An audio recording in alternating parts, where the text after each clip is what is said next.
আচ্ছা, আমার চুলগুলো কালার করলে কেমন লাগবে আমাকে? এটাই তো এখন ট্রেন্ড। ম্যাডাম আমার ভুলে গেছে, আপনার মনেতে আমি এক্ষুনি সেরে এনেছি। সে মানা দিলেও না এই ফোনের ডিসপ্লের টাকাও হবে না। তোদের মতো ছোট লোক দিচ্ছে কেন এই রেস্টুরেন্টে রাখে? চলো শাহিন।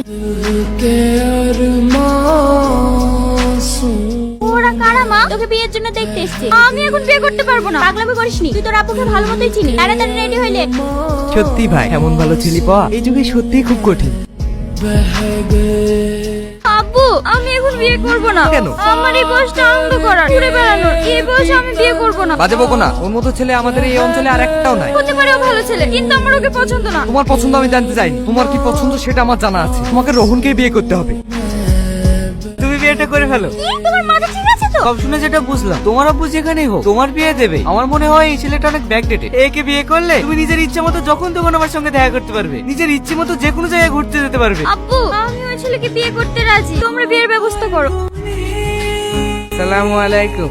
আল্লাহ তাআলা আমাদের জন্য বিয়েকে রহমত বানিয়েছে। বিয়ের পর স্বামী স্ত্রী যদি একসাথে 2 রাকাত নফল নামাজ পড়ে তাহলে আল্লাহ তাদের দাম্পত্য জীবনে বরকত ও শান্তি দান করে। চলো আমরা আল্লাহর নাম নিয়ে আমাদের পথ চলা শুরু করি।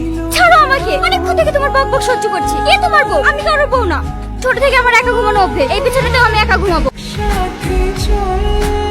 কি হচ্ছে এত রাতে? এখন আর রাত্রি নেই তো, ফজরের আজান দিচ্ছি। আমি মসজিদে যাচ্ছি নামাজ পড়তে, তুমিও উঠে নামাজ পড়ে না। তোমার যা ইচ্ছা করো, আমায় কেন ডিস্টার্ব করছো? আল্লাহ বলেছে উত্তম ব্যক্তি সে যে নিজে নামাজ পড়ে ও অন্য ব্যক্তিকে নামাজ পড়ার দাওয়াত দেয়।